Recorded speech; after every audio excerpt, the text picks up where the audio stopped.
فإن آمنوا بمثل ما آمنتم فقد اهتدوا صدق اللہ العظیم وبلغنا رسوله النبی الامین المتین المعین الکریم ونحن على ذلك لمن الشاہدین والشاکرین والحمد للہ رب العالمین۔ آئیے سب سے پہلے ہم اور آپ مل کر انتہائی عقیدت و محبت کے ساتھ گنبد خضرا میں آرام فرمانے والے آقا حضور رحمت عالم نوری مجسم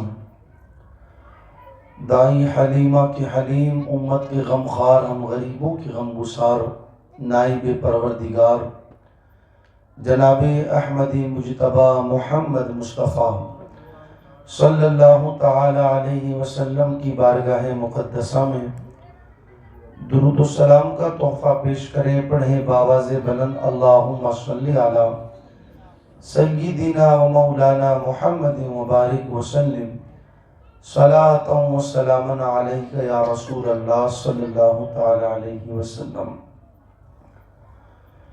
اللہ تعالیٰ کا بے پناہ احسان و کرم، اس کی خاص توفیق سے ہم اور آپ تمامی لوگ آج شہر مکرانہ کے اس محلہ مومن پورہ میں شادی کے مبارک موقع پر اللہ اور اس کے پیارے رسول صلی اللہ تعالی علیہ وسلم کے پاکیزہ ذکر کے حوالے سے سجائی گئی یہ پاکیزہ محفل، اس میں حاضری کی سعادت حاصل کیے ہوئے ہیں۔ پروردگار عالم سب کی حاضری کو اپنی بارگاہ میں قبول فرمائیں۔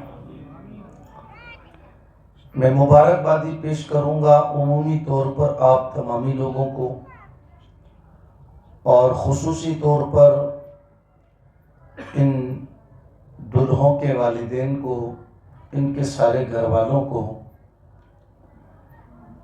کہ جنہوں نے شادی کے مبارک موقع پر اس پرفتن دور میں عام ریتی رواجوں سے ہٹ کر اللہ رسول کے ذکر کی محفل کا اہتمام کیا۔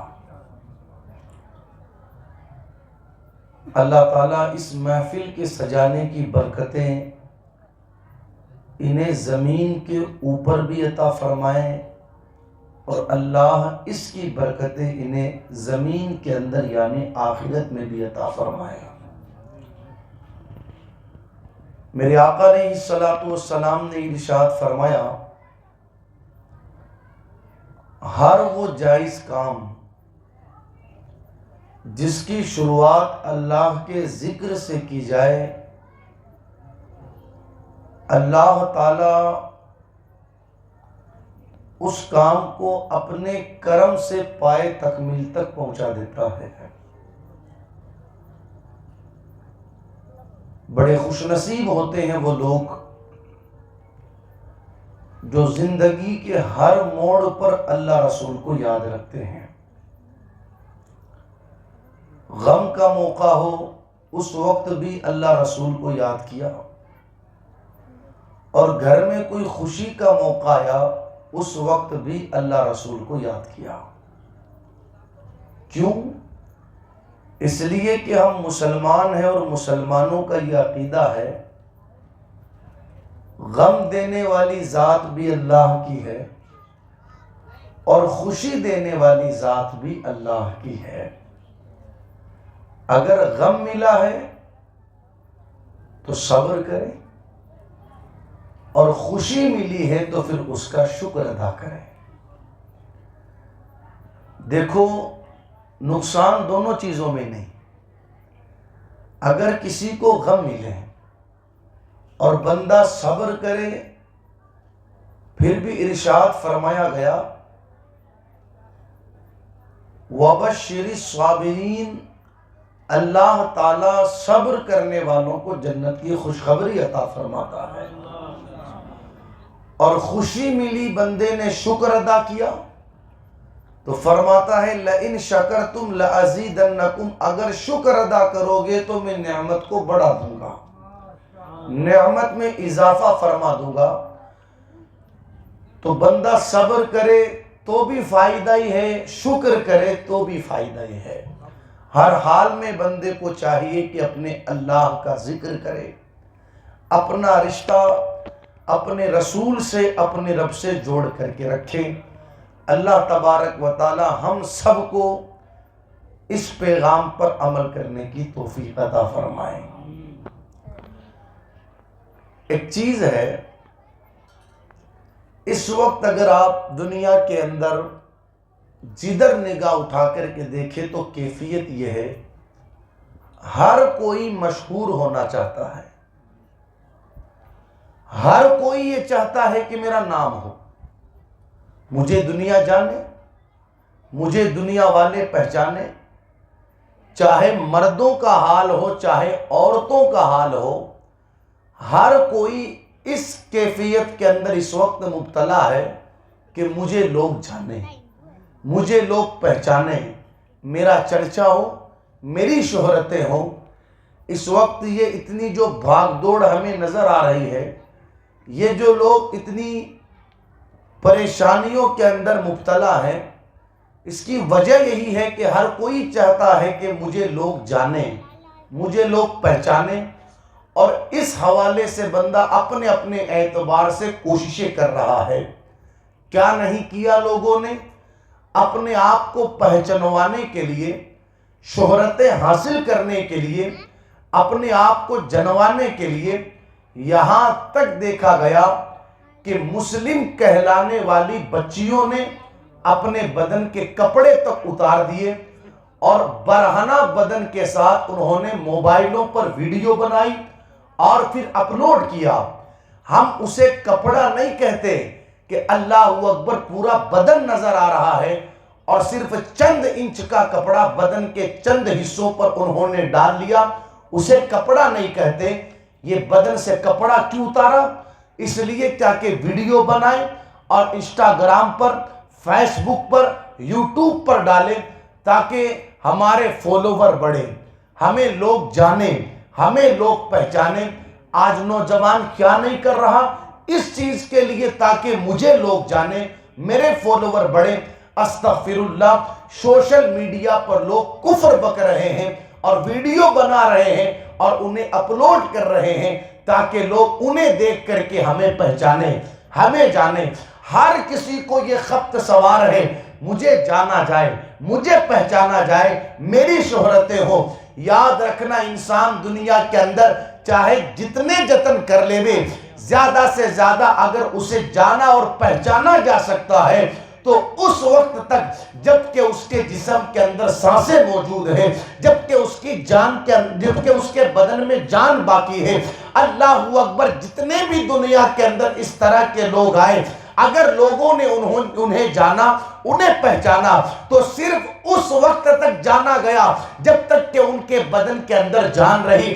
آپ دیکھیں نا، کتنے بڑے بڑے لوگ آئے، کروڑوں میں جن کے فالوور تھے، جن کے چاہنے والے تھے، ادھر وہ دنیا سے چلے گئے۔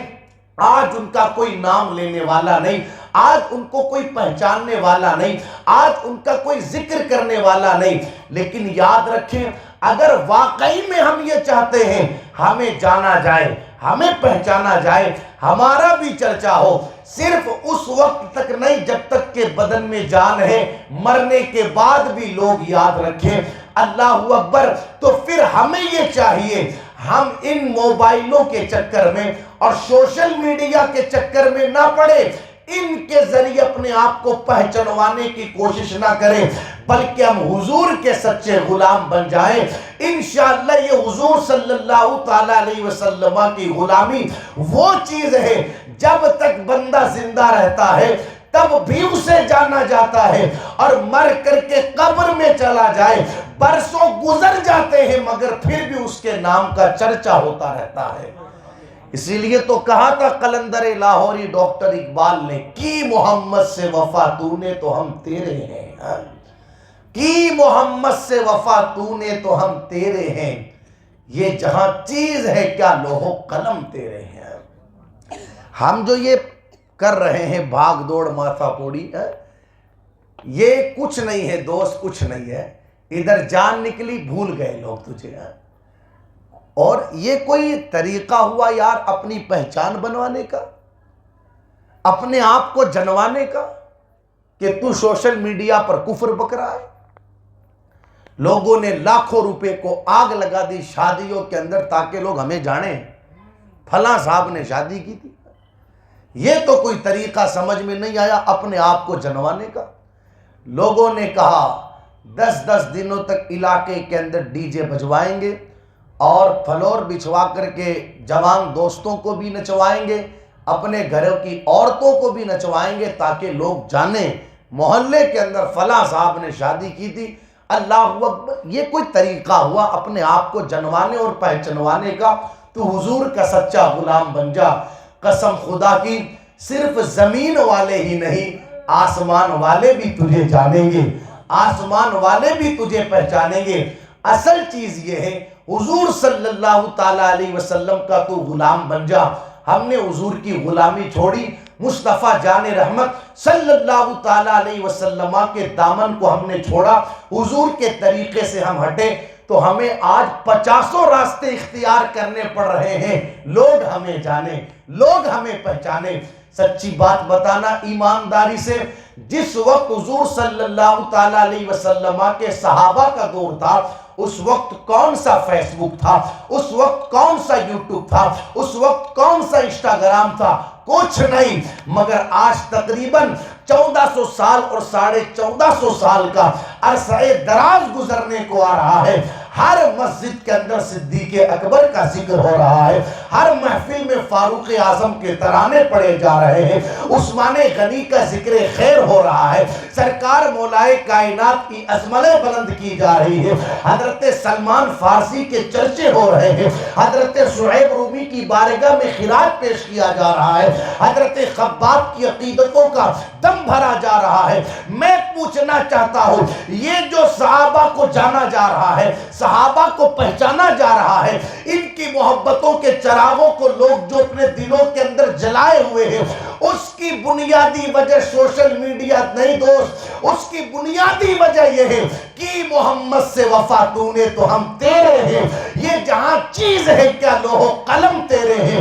جو حضور کا ہو کر کے زندگی گزارتا ہے، جیتے جی بھی اسے جانا جاتا ہے، اور مرنے کے بعد بھی اللہ اس کے محبتوں کے چراغ لوگوں کے دلوں میں روشن فرما دیتا ہے. حضور کے بن جائیں، حضور کے کچھ نہیں کرنا.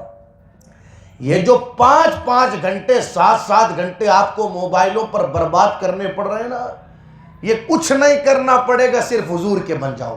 حضور کے بن جانے کا مطلب اپنی زندگی گزرے حضور کے طریقے کے مطابق. اپنا کھانا ہو حضور کے طریقے کے مطابق، پینا ہو حضور کے طریقے کے مطابق، چلنا پھرنا ہو حضور کے طریقے کے مطابق، شادی بیاہ ہو حضور علیہ السلام کی شریعت کے مطابق. تو اپنی زندگی کو مصطفیٰ جان رحمت صلی اللہ تعالیٰ علیہ وسلم کے پاکیزہ طریقے کے مطابق گزارنا شروع کر دے. پھر دیکھ اللہ تبارک و تعالیٰ تجھے کیسی عزت عطا فرماتا ہے. دل کے اندر حضور کی محبت آ جاوے، پھر اللہ تعالیٰ دیکھ تجھے کتنا اونچا مقام عطا فرماتا ہے. ہم نے حضور کو چھوڑا، 50 راستے اپنائے، پھر بھی کامیاب نہ ہوئے. آپ دیکھو نا، بڑی بڑی شادیاں ہوئی، کروڑوں روپیہ خرچ ہوا. کتنا؟ کروڑوں. ٹھیک ہے 4 دن تو لوگوں نے کہا واہ صاحب واہ کیا شادی کی. 4 دن کے بعد کوئی کسی کو یاد کرتا ہے؟ لیکن آپ دیکھیں کائنات میں ایسے بھی نکاح ہوئے کہ بالکل سادگی کے ساتھ نکاح ہوا. آج اس نکاح کو ہوئے 1400 سال 1450 سال کا زمانہ گزر گیا، مگر آج بھی ہر محفل میں وہ نکاح پڑھا جاتا ہے، اور اس نکاح کا ذکر کر کے لوگ اپنے نکاحوں میں اس نکاح سے برکتیں حاصل کرتے ہیں. وہ نکاح کس کا تھا؟ سرکار مولائے کائنات اور سیدہ فاطمہ الزہرا رضی اللہ تعالیٰ عنہا کا نکاح. کتنی سادگی کے ساتھ وہ نکاح ہوا، شریعت کے مطابق وہ نکاح ہوا. اتنے سال گزرنے کے بعد آج بھی اس نکاح کو یاد کیا جاتا ہے، اس نکاح کا ذکر کیا جاتا ہے. تو میں کہنا یہ چاہوں گا جوانوں، اس لیے کہ اس محفل میں 99% میرے جوان بھائی بیٹھے ہیں، میں گزارش کروں گا ہماری ذمہ داری بنتی ہے ہم حضور کے ہو جاویں، اپنے دلوں کے اندر حضور علیہ السلام کی محبتوں کے چراغ روشن کر لے. پھر دیکھیں اللہ کیسی عزت عطا فرماتا ہے.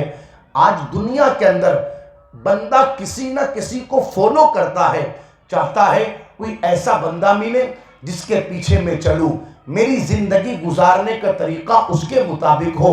اپنے دھڑکتے ہوئے دل پر ہاتھ رکھ کر کے مجھے بتانا، ہم نے بال کٹوانے کے اندر، کپڑے پہننے کے اندر، چلنے پھرنے کے اندر کسی نہ کسی کو تو فالو کیا ہے.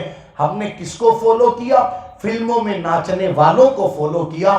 ہم نے کھیلنے کودنے والوں کو فالو کیا. انہوں نے جس اسٹائل میں بال کٹائے ہم نے بھی اسی طریقے سے بال کٹائے. انہوں نے جس اسٹائل کے کپڑے پہنے اسی طریقے کے ہم نے کپڑے پہنے. کل تک بیچارے علماء چلاتے تھے لوگوں اپنے چہروں پر سنت رسول داڑھی سجاؤ. علماء کے کہنے پر حضور کی سنت سمجھتے ہوئے نہیں سجائی، مگر کسی نچنیے نے جب اللہ اکبر فیشن کی داڑھی رکھی چہرے کے اوپر تو پھر کئی لوگوں نے ان کی پیروی کرتے ہوئے چہروں پر داڑھیاں رکھ لی. آج کثرت کے ساتھ جوان چہرے پر داڑھی رکھ رہا ہے، مگر حضور کی سنت سمجھ کر کے نہیں، فیشن سمجھ کر کے رکھ رہا ہے. کیا ہی بہتر ہوتا، چہرے پر داڑھی فیشن سمجھ کر کے نہیں رکھی جاتی، حضور کی سنت سمجھ کر کے رکھی جاتی. داڑھی رکھنے کی وجہ سے چہرہ تو خوبصورت بنتا ہی، اللہ سنت پر عمل کرنے کی وجہ سے تجھے ثواب بھی عطا فرماتا. بندہ کسی نہ کسی کو فالو کرتا ہے، مگر جن لوگوں کو ہم فالو کر رہے ہیں، جن کے پیچھے ہم چل رہے ہیں دوست، وہ فرمایا گیا نا، جو جس سے دنیا میں محبت کرے گا قیامت کے دن وہ اسی کے ساتھ ہوگا. اب ہم سوچیں فیصلہ ہمارے ہاتھ میں ہے کہ ہم کس سے محبت کر رہے ہیں. قیامت میں ہمارا حشر کس کے ساتھ ہونا ہے؟ ناچنے والوں کے ساتھ، کھیلنے کودنے والوں کے ساتھ؟ بھئی ہمیں محبت انہی سے ہے. تبھی تو کیفیت یہ ہے کہ جیسا انہوں نے لباس پہنا ہم نے ویسا لباس پہنا، جیسے انہوں نے اپنی زندگی کے طور طریقے بنائے ہم نے بھی اپنی زندگی کے طور طریقے ویسے کیے. کیا ہی بہتر ہو زندگی گزرے حضور کے طریقے کے مطابق. اپنے دل کے اندر حضور کی محبت پیدا کر لو. دیکھو ایک بات بتاؤں، دنیا والوں کے پیچھے چلو گے سوائے نقصان کے کچھ نہیں ہوگا.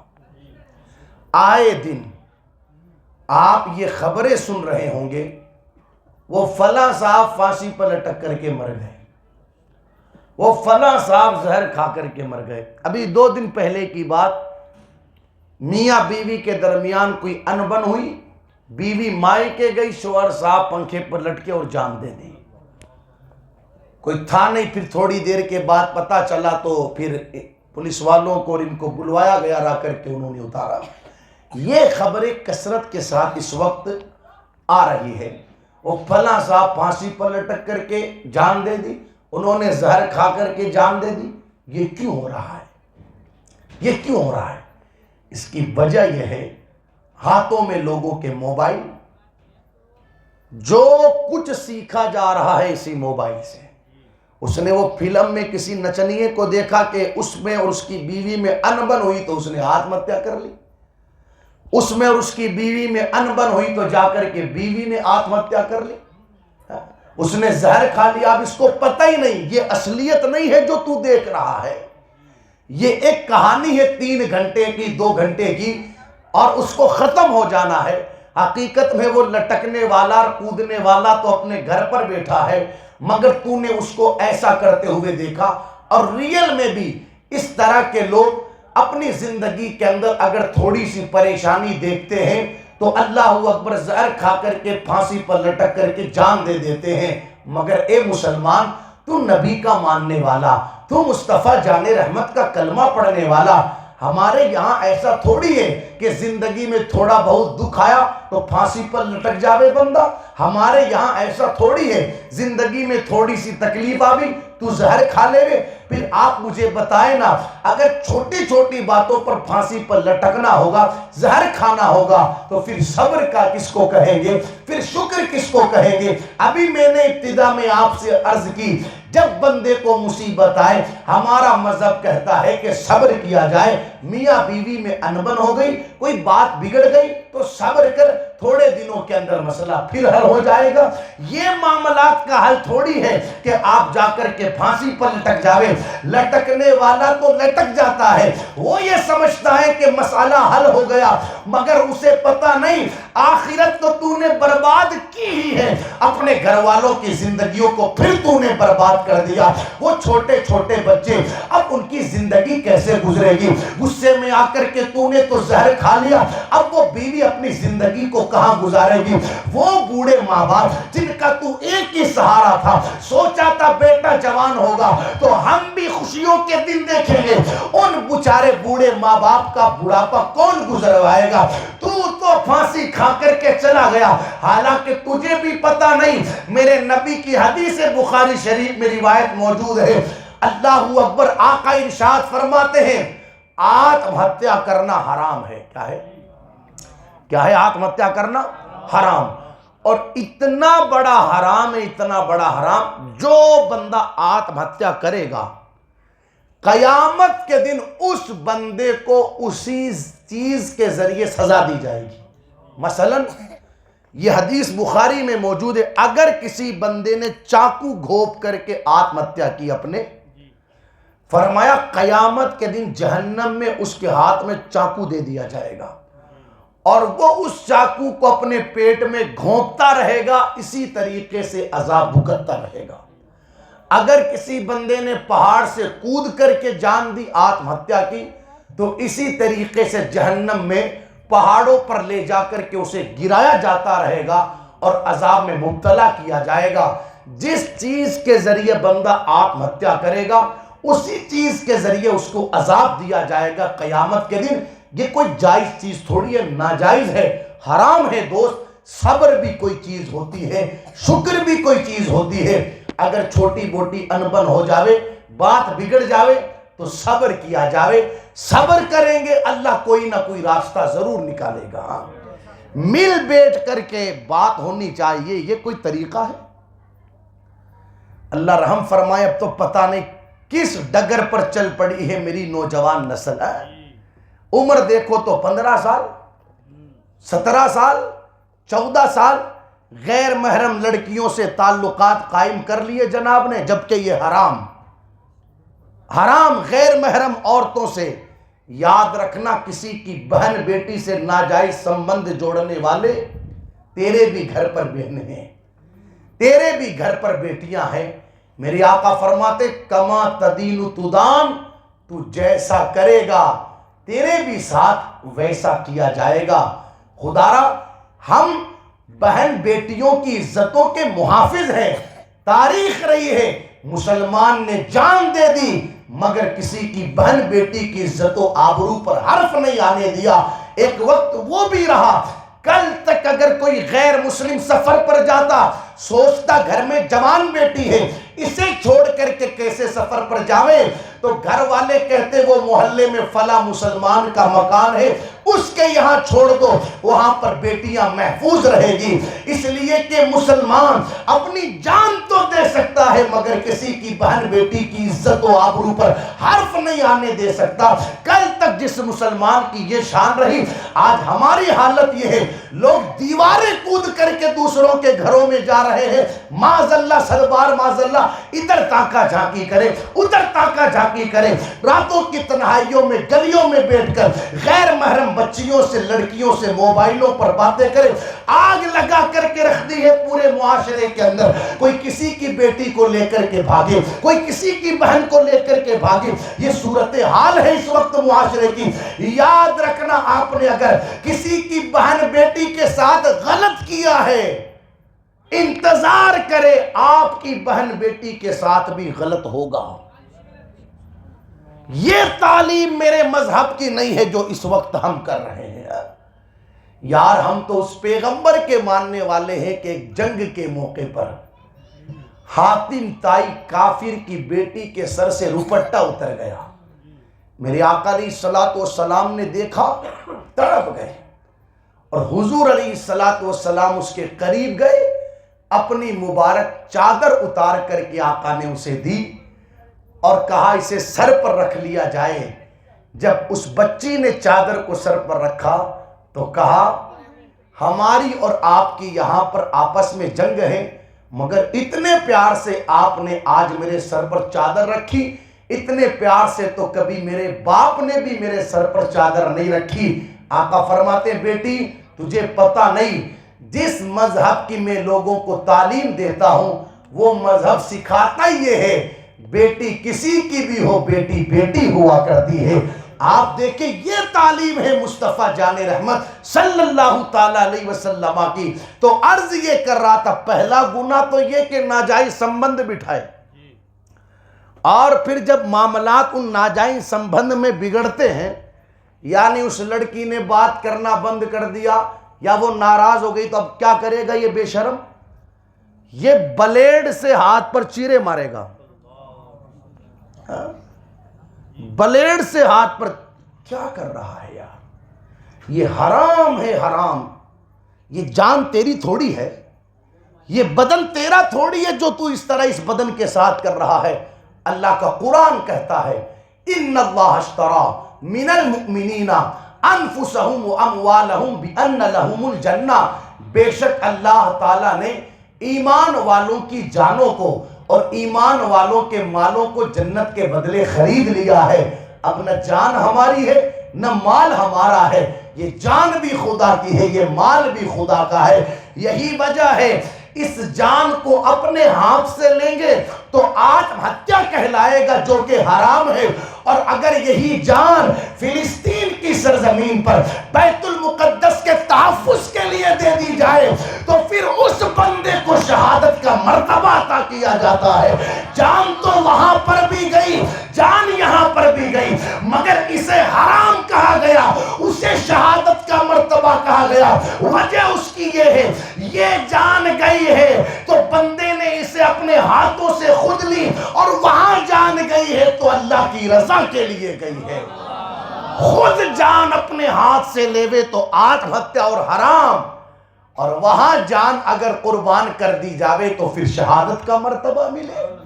یہ کوئی طریقہ ہے یار؟ تو بلیڈ مار رہا ہے ہاتھ پر, یہ جائز نہیں ہے دوست اسلام کے اندر. مطلب گناہ پر گناہ. کیا ملتا ہے ان ساری چیزوں سے؟ سمجھو میرے جوانوں سمجھو. میں یہ نہیں کہہ رہا ہوں کہ آپ ایسے ہیں, میں چاہتا ہوں کہ آپ کے ذریعے میری بات ان میرے جوان دوستوں تک پہنچے, میرے بھائیوں تک پہنچے جو اس طرح کی بیماریوں کے اندر مبتلا ہے. دنیا کے لیے اتنی پریشانی, دنیا کے لیے اتنی ماتھا پوڑی, دنیا کے لیے اتنی تکلیف. کاش کہ جو محنت تو اس دنیا کے لیے کر رہا ہے تو نے اتنی محنت آخرت کے لیے کر لی ہوتی, اللہ رسول کے لیے کر لی ہوتی, تو پھر اللہ تجھے کئی اونچے مرتبے عطا کرتا. اگر چاہتے ہو لوگ پہچانے لوگ جانے, ان چیزوں سے نہیں پہچانیں گے.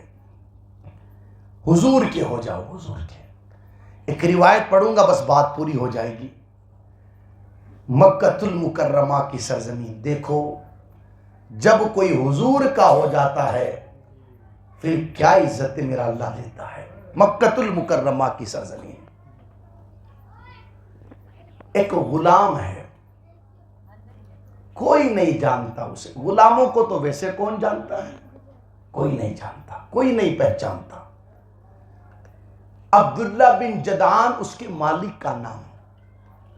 کام یہ تھا اس غلام کا, صبح کو جاؤ بکریاں چرانے اور شام کو واپس بکریوں کو لے کر کے آ جاؤ. کوئی نہیں جانتا تھا اس غلام کو. اسلام کا ابتدائی دور, میرے آقا صلی اللہ تعالیٰ علیہ وسلم اپنے یار غار یار مزار جناب سیدنا ابو بکر صدیق رضی اللہ تعالیٰ عنہ کے ساتھ ایک غار میں تھے. ہوا یوں کہ وہ غلام جو بکریاں چرانے جاتا تھا اپنی بکریوں کو چراتے چراتے چراتے چراتے اس غار کے قریب پہنچ گیا جس غار میں میرے آقا ابو بکر صدیق کے ساتھ تھے۔ حضور علیہ السلام کی جب نظر ان بکریوں پر اور اس غلام پر پڑی، آقا علیہ السلام نے ارشاد فرمایا یہ بکریاں کس کی ہے؟ اس نے کہا بکریاں تو میرے مالک کی ہے۔ آقا فرماتے ہیں کیا ہمیں ان بکریوں سے تو دودھ پلائے گا؟ اس نے عرض کی ایک بکری ان بکریوں کے اندر میری ہے، اس بکری سے میں دودھ پینے کی آپ کو اجازت دیتا ہوں، آپ دودھ پی لیں، باقی ساری بکریاں تو میرے مالک کی ہے۔ آقا علیہ السلام نے فرمایا ٹھیک ہے۔ اس غلام نے اپنی والی بکری میرے آقا علیہ السلام کے قریب کی۔ حضور علیہ السلام نے برتن لیا اور بسم اللہ الرحمن الرحیم پڑھ کر کے جب دودھ نکالا ہے، پہلی مرتبہ برتن بھرا، آقا علیہ السلام نے ابو بکر صدیق کو پلایا، سبحان اللہ۔ دوسری مرتبہ برتن بھرا، میری آقا علیہ السلام نے اس غلام کو پلایا۔ جب تیسری مرتبہ برتن بھرا، حضور علیہ السلام نے دودھ خود پیا۔ حالانکہ روزانہ صرف اتنا دودھ دیتی تھی وہ بکری جتنا دودھ وہ غلام خود پی لیتا تھا، مگر یہ مدینے والے کے کئی سارے معجزات میں سے ایک معجزہ ہے کہ آج وہی بکری اتنا دودھ دے رہی ہے کہ تین لوگ اس کے دودھ سے سیراب ہوتے ہوئے نظر آ رہے ہیں۔ حضور علیہ السلام نے دودھ پلایا، یہ منظر اس نے دیکھا غلام نے۔ اب پہلے اس نے نورانی چہرہ دیکھا، سبحان اللہ، وہ کیا چہرہ ہوگا؟ لم یاتی نذیرک فی نظر مثل تو نہ شد پیدا جانا، جگ راج کو تاج تورے سرسو ہے تجھ کو شہ دوسرا جانا۔ دیکھو ایک اچانک بات یاد آئی، دنیا میں جتنے بھی حسین ہیں حسین، ان حسینوں کی وجہ سے فتنے پیدا ہوتے ہیں۔ کیا ہوتے ہیں؟ فتنے۔ جتنے بھی حسین ہیں ان کی وجہ سے فتنے پیدا ہوتے ہیں، مگر کیا حسن ہے آمینہ کے لال کا، جن کے حسن کی وجہ سے فتنے ختم ہو جاتے ہیں، آپس میں محبتیں ہو جاتی ہیں۔ اگر کسی کو پتا چل جاوے کہ میرے اس محبوب سے وہ فلاں بھی محبت کرتا ہے تو لڑائی ہوگی، لڑائی ہوگی، تو کیسے اس سے محبت کرتا ہے، اس سے تو میں محبت کرتا ہوں۔ یہ دنیا کا دستور۔ مگر کہیں ہم جائیں دوسرے شہر میں، دوسرے ملک میں، دوسرے علاقے میں، اور پتہ چل جاوے یہ حضور کا کلمہ پڑھنے والا ہے، یہ حضور کا غلام ہے، رشتہ داری نہیں، خاندانی معاملات نہیں، مگر حضور کی غلامی کی وجہ سے ان دونوں میں آپس میں محبت ہو جاتی ہے۔ وہ کہا نا کسی عاشق نے، وہ ہنسی کا جو فتنے اٹھا کر چلے، آقا ہنسی تم ہو جو فتنے مٹا کر چلے۔ لوگوں کے حسن فتنے پیدا کرتے ہیں، حضور کا حسن وہ حسن ہے، فتنے ختم ہو جاتے ہیں، دلوں میں محبتیں پیدا ہو جاتی ہے۔ اس نے وہ مبارک چہرہ دیکھا، ویسے ہی دیوانہ تو ہو ہی گیا تھا، لیکن جب یہ معجزہ دیکھا تو اور حضور علیہ السلام کا دیوانہ ہو گیا، حتیٰ کہ اس نے کہا آپ مجھ پر بھی کلمہ پیش کریں۔ حضور علیہ السلام نے اس پر کلمے کی دعوت کو پیش کیا، کلمہ پڑھا اور وہ غلام مسلمان ہو گیا، سبحان اللہ۔ اب اسلام کا ابتدائی دور تھا، میرے آقا علیہ السلام نے اس سے کہا تو جائے گا بھی یہاں سے بکریاں لے کر، خبردار ابھی شروعاتی دور ہے اسلام کا، اپنا اسلام کسی پر ظاہر مت کرنا، بتانا مت کسی کو کہ میں مسلمان ہو گیا ہوں، ورنہ تجھے ماریں گے لوگ، تجھے سزا دیں گے، تکلیف دیں گے۔ کہا ٹھیک ہے، ساری بکریوں کو لے کر کے پہنچا اپنے مالک کے گھر۔ مالک نے بکریاں دیکھی، حالانکہ روزانہ دیکھتا تھا، مگر آج کیا دیکھا کہ آج بکریاں ایسا لگتا ہے کہ بالکل سیر ہو کر کے آئی ہے، اور تھنوں کے اندر روزانہ کے مقابلے میں آج دودھ ڈبل نظر آ رہا ہے۔ اللہ اکبر۔ اس نے کہا آج کون سی چراگاہ میں گیا تھا بکریاں چرانے کے لیے؟ روزانہ ہی چرا کر کے آتا ہے، مگر آج دودھ ڈبل نظر آتا ہے اور بکریاں بالکل سیر نظر آتی ہے۔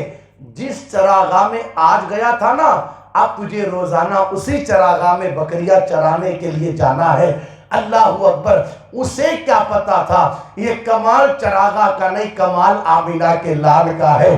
صرف اس غلام نے حضور کو تھوڑی دیکھا ہے، ان بکریوں نے بھی تو حضور کی زیارت کی ہے، اور مصطفیٰ جان رحمت کی برکتیں ان بکریوں کو بھی ملی۔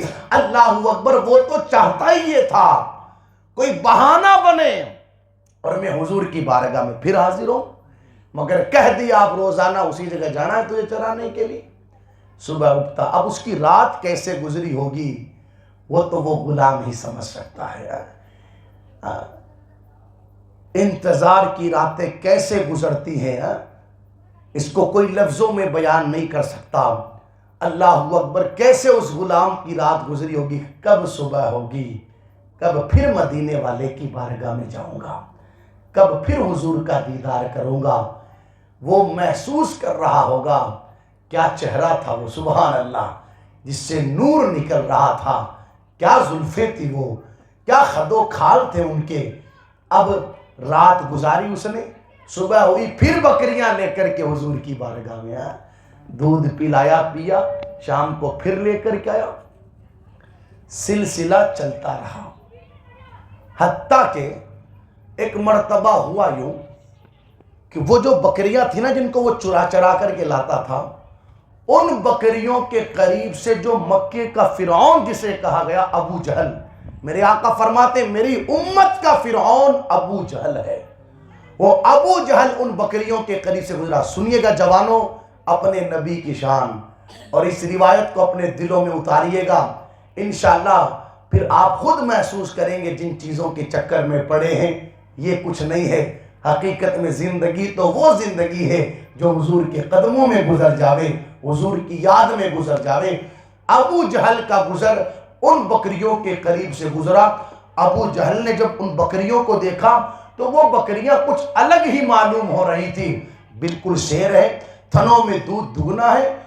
اس نے کہا بات کیا ہے، تیری بکریوں کا معاملہ کچھ الگ تھلگ نظر آ رہا ہے۔ عبداللہ بن جدعان سے اس نے کہا، عبداللہ بن جدعان نے کہا میرا غلام پتہ نہیں 3 دنوں سے کون سی چراگاہ میں چرانے کے لیے جا رہا ہے، ان بکریوں کا حال ہی بدلا بدلا نظر آ رہا ہے، حالانکہ اس سے پہلے تو ان بکریوں کا حال یہ نہ تھا۔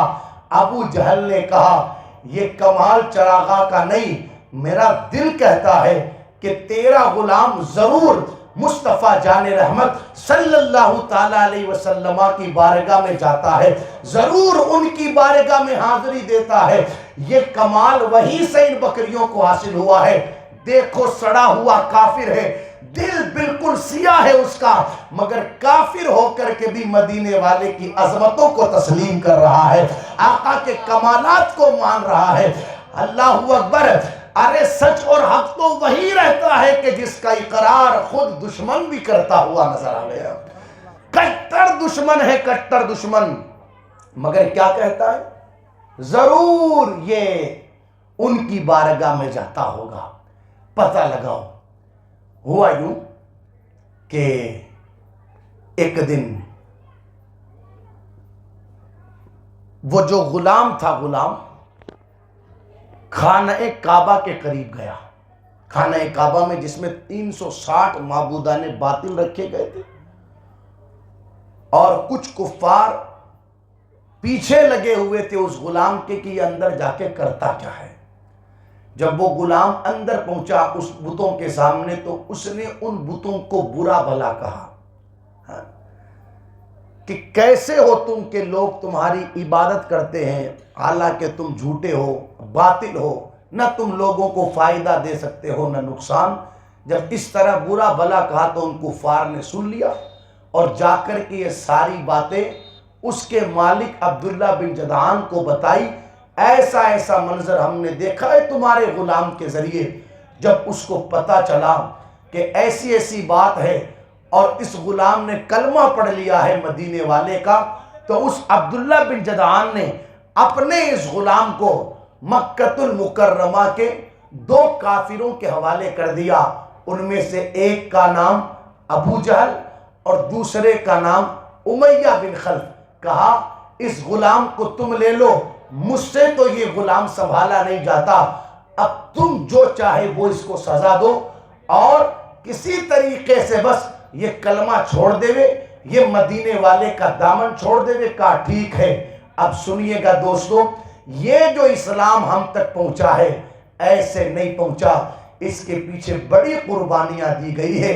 بہت آسانی سے ہمیں اسلام مل گیا نا، پیدا ہوئے ہاسپٹل میں امام یا مؤذن کو بلوا لیا گیا، گود میں لا کر کے ایک کان میں اذان دلوا دی گئی، ایک میں تکبیر پڑھوا دی گئی، ہاں صاحب مسلمان کے گھر میں بچہ پیدا ہوا ہے، اس بچے کو پتہ چل جاوے کہ وہ مسلمان کے گھر میں جنم لے رہا ہے، لیا ہے اس نے۔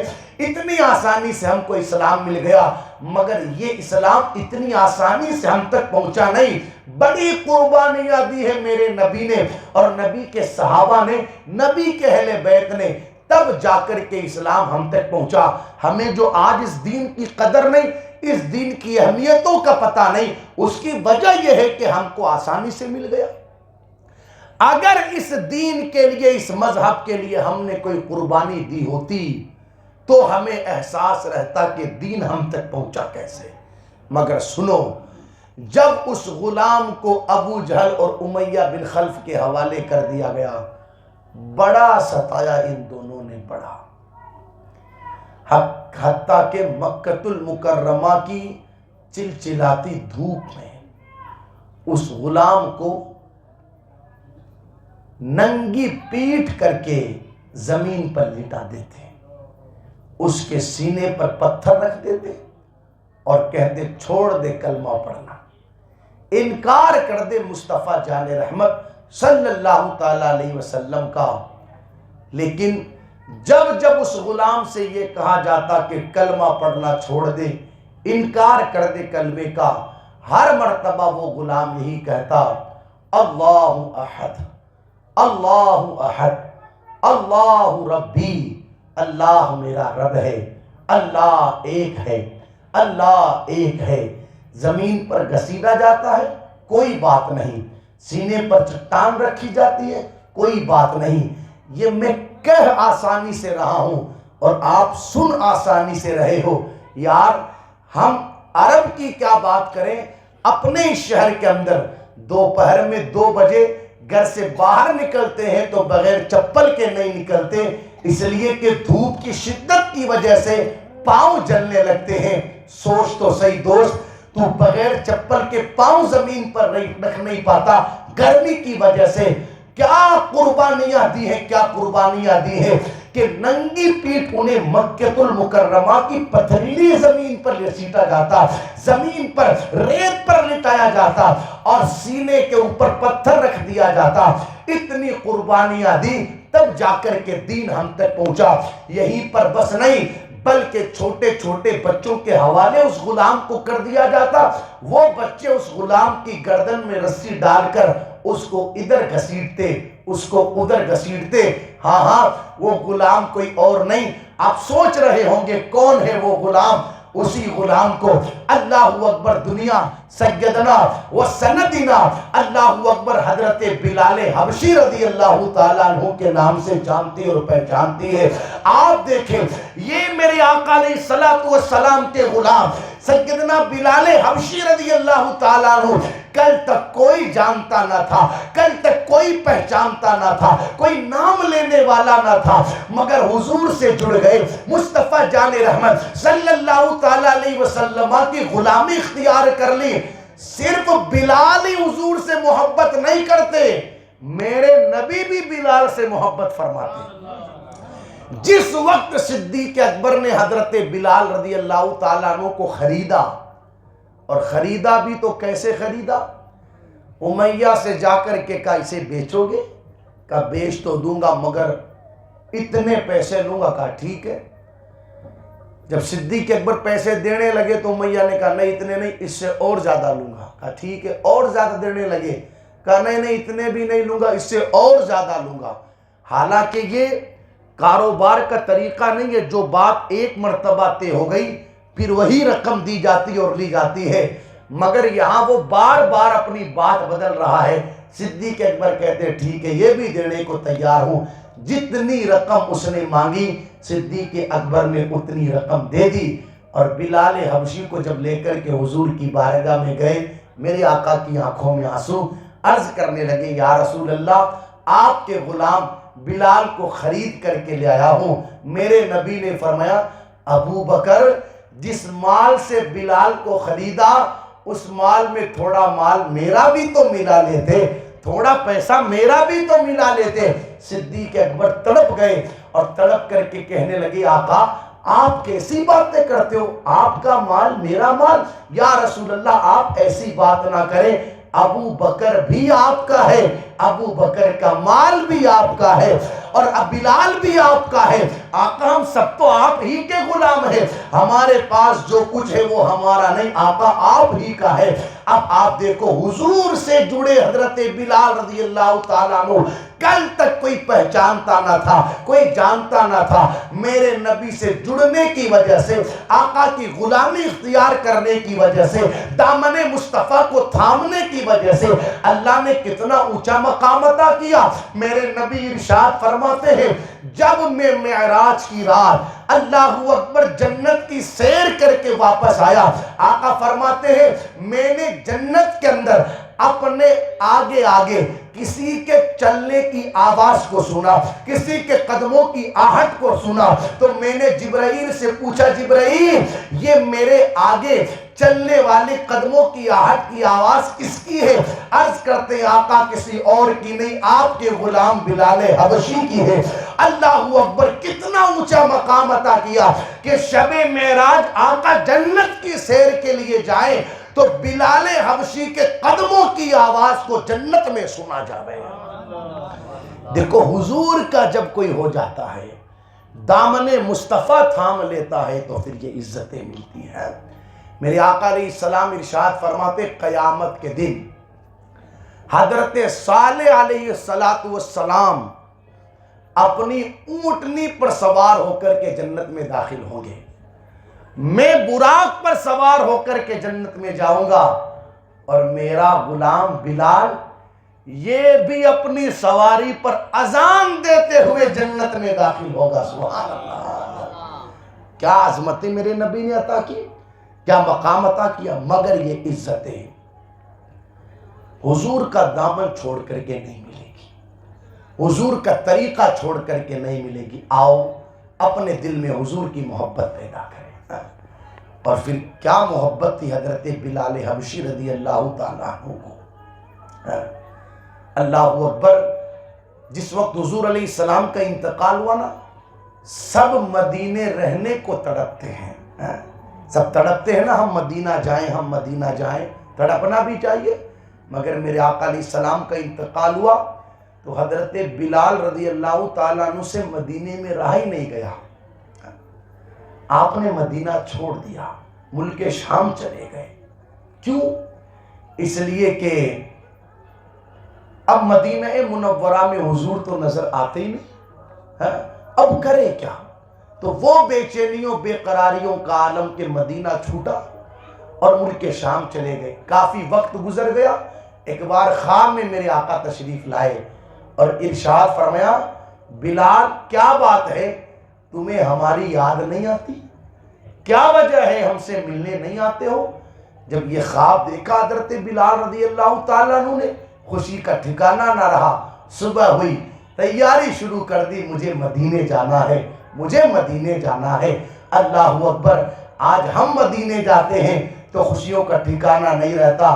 وہ عاشق رسول حضرت بلال رضی اللہ تعالیٰ عنہ مدینے گئے تو کیفیت کیا رہی ہوگی۔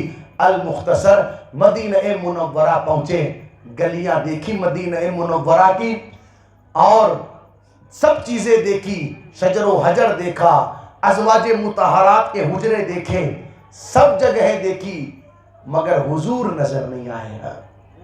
اتنے میں اذان کا وقت ہو گیا، لوگوں نے کہا بلال ذرا اذان لگاؤ نا، تاکہ ہمیں وہ وقت یاد آ جاوے جس وقت حضور کے مبارک زمانے میں آپ اذان پڑھا کرتے تھے۔ حضرت بلال رضی اللہ تعالیٰ عنہ نے منع کیا کہ یہ مجھ سے نہیں ہو پائے گا. لیکن آخر میں ہوا یوں کہ حسنین کریمین امام حسن اور امام حسین رضی اللہ تعالیٰ عنہ تشریف لائے اور انہوں نے کہا صحابی رسول آپ اذان کہیں نا. اب حسنین کریمین کی بات کیسے ٹال سکتے ہیں؟ ان کے کہنے پر حضرت بلال رضی اللہ تعالیٰ عنہ نے اذان کہی. اللہ اکبر اللہ اکبر اللہ اکبر اللہ اکبر اشہد ان لا الہ الا اللہ اشہد ان لا الہ الا اللہ. جب پہنچے اشہد ان محمد رسول اللہ صلی اللہ تعالیٰ علیہ وسلم تو حضرت بلال کی کیفیت یہ تھی جیسے ہی اشہد ان محمد رسول اللہ پر پہنچتے تو سامنے منبر کو دیکھتے, منبر پر انہیں آقا نظر آتے, آقا کا دیدار کر لیتے. آج جب اذان لگائی ہے حضرت بلال نے اشہد ان محمد رسول اللہ پر پہنچے, آنکھ کھولی, منبر کی طرف دیکھا, منبر تو تھا مگر منبر والا مصطفیٰ جان رحمت نہ تھا. چیخ نکلی اور وہیں پر زمین پہ گر گئے. تھوڑی دیر کے بعد جب افاقہ ہوا آپ سے پھر مدینے میں نہ رہا گیا اور ملک شام چلے گئے. کہنا یہ چاہتا ہوں دوستو, ہم نے اپنی زندگی کہاں گزاری؟ آؤ دنیا اور آخرت کی عزت چاہتے ہو, سربلندی چاہتے ہو, شہرت چاہتے ہو, حضور کے قدموں سے جڑ جاؤ, مدینے والے کے دامن کو تھام لو, اپنے سینوں کے اندر حضور کی محبتوں کا چراغ روشن کر لو. اپنی زندگی کا ہر عمل, اٹھنا بیٹھنا سونا جاگنا کھانا پینا شادی بیاہ, ہر کام حضور کے نام کر دو, حضور کے نام کر دو. پھر دیکھنا اللہ کیسے رحمت نازل فرماتا ہے. معاف کرنا, آج ہمارا ہر کام شیطان کے نام. کس کے نام؟ تو پھر کام ہی کیا, ہم بھی شیطان کے نام ہو گئے. ہر کام شیطان کے نام. جو عبادتیں تھی عبادتیں ان کو بھی نہیں چھوڑا ہم نے. نکاح کیا ہے؟ نکاح یہ کوئی باپ داداؤں کی بنائی ہوئی رسم تھوڑی ہے بھائی. جس طرح اور تیری رسمیں ہیں تو جو چاہے وہ کر. یہ نکاح کوئی باپ داداؤں کی بنائی ہوئی رسم تھوڑی ہے کہ 5 گھر کے بڑوں نے بیٹھ کر کے بنا دیا بھائی نکاح کر لو. یہ نکاح میرے نبی کی سنت ہے, اللہ کا حکم ہے. فَانْكِحُوا مَا طَابَ لَكُم مِّنَ النِّسَاءِ مَثْنَىٰ وَثُلَاثَ وَرُبَاعَ. یہ قرآن میں اللہ کا حکم ہے, حضور کی سنت ہے.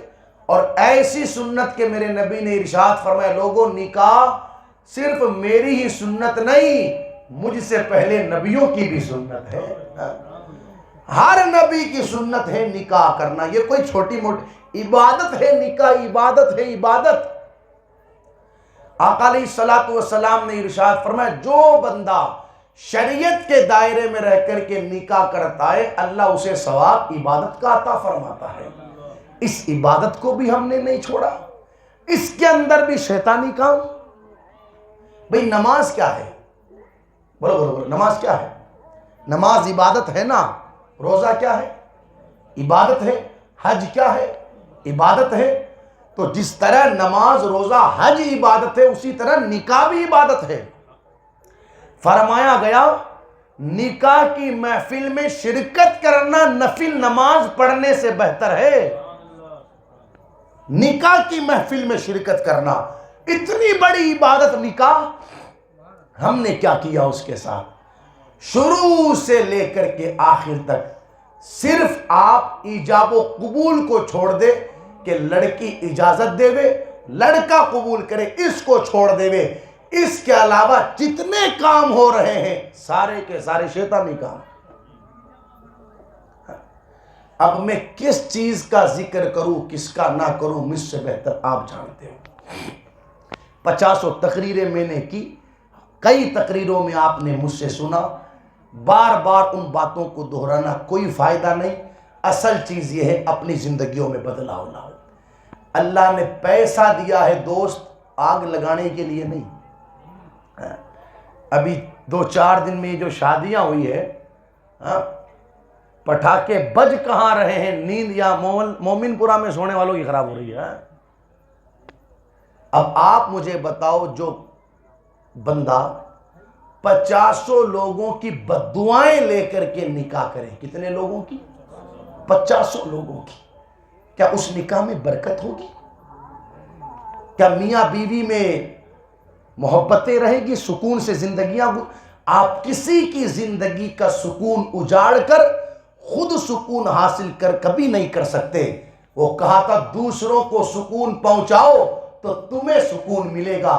دوسروں کو تکلیف دے کر کے نہ کوئی سکون سے رہ سکا ہے نہ کوئی رہ سکے گا. یہ کون سا طریقہ کہ اپنی خوشیوں کے چکر میں لوگوں کی نیندیں خراب، لوگوں کا آرام خراب، لاکھوں لاکھ روپیہ لوگ پٹاخوں میں آتش بازیوں میں برباد کر دیتے ہیں. میں پوچھنا چاہتا ہوں آپ لوگوں سے، کچھ تو احساس کرو. جس وقت تو نے پٹاخے کو آگ لگائی اور پٹاخہ جلایا، اس وقت تجھے فلسطین کی سرزمین پر تڑپنے والا وہ بچہ یاد نہیں آیا؟ سوچ تو صحیح، کر کیا رہے ہو؟ اس وقت جو پوری دنیا کے اندر مسلمانوں کی سچویشن ہے، جو مسلمانوں کے حالات ہے، جو مسلمانوں کی کنڈیشن ہے، ہمیں زیب دیتا ہے کہ ہم یہ سب کچھ کریں. ہمیں زیب دیتا ہے کہ ہم اس طریقے سے اپنی دولت کا غلط استعمال کریں.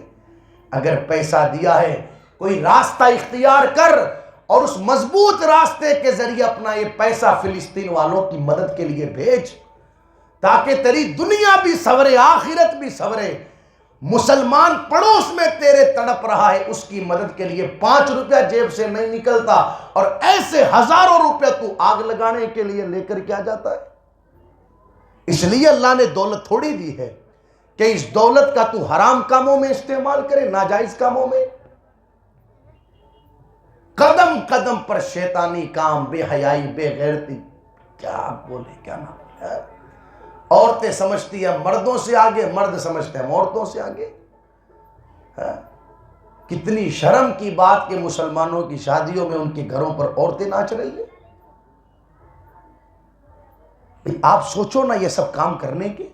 اچھا کھاؤ کوئی منع نہیں کرتا، اچھا پیو کوئی منع نہیں کرتا، شادی اچھے سے انجام دو کوئی منع نہیں کرتا، مگر خدا را کم سے کم اللہ رسول کے حکموں کا تو خیال رکھو، شریعت کا تو خیال رکھو. ایسے کام کیوں کر جاتے ہو کہ جن کاموں کی وجہ سے دنیا تو برباد ہونی ہے، آخرت بھی برباد ہونی ہے. امید کرتا ہوں کہ یہ جو چند باتیں میں نے آپ لوگوں تک پہنچائی ہے، ان کو آپ اپنی زندگیوں میں اتاریں گے، کریں گے عمل انشاءاللہ. سارے میرے جوان بھائی یہاں پر بیٹھے، جس طرح اس جوان نے کوشش کی اور شادی کے موقع پر حضور کے میلاد کی محفل سجائی، آپ سے بھی میری گزارش ہے، چھوڑو بہت ہو گیا، یہ گناہ کرنا بہت ہو گیا، چھوڑو، کچھ نہیں رکھا گناہوں میں. آؤ اب زندگی حضور کے فرمان پر عمل کرتے ہوئے گزاریں، حضور کی محبت میں گزاریں، شریعت کے طریقے پر عمل کرتے ہوئے گزاریں. پھر دیکھنا اللہ کیسے برکتیں عطا فرمائے گا. عمل کریں گے انشاءاللہ. جو باتیں میں نے کہی ہے اتاریں گے اسے اپنی زندگیوں کے اندر. دیکھو ہمارے خرافات کی کئی سارے باتیں کئی ساری ہے، اب کیا کہیں، وقت بھی کافی ہو گیا. ابھی کچھ دنوں پہلے خبر آئی، جوتا چھپانے والی رسم کے چکر میں پوری بارات کو مارا، حتیٰ کہ دولہے کو بھی مارا. اس نے بدماشیاں کی وہاں جا کر کے، اور کسی کی بہن بیٹی کو چھیڑا گیا تو پوری بارات کو پیٹا گیا. ہماری ان بدماشیوں کا ہم خامیازہ بھگتتے ہیں مگر پھر بھی نہیں سدھرتے. تو کریں گے انشاءاللہ، بدلاؤ لائیں گے، تبدیلی پیدا کریں گے. اللہ عمل کی توفیق دے وے. سارے لوگ کلمہ شریف پڑھ لیں بلند آواز سے، لا الہ الا اللہ محمد رسول اللہ.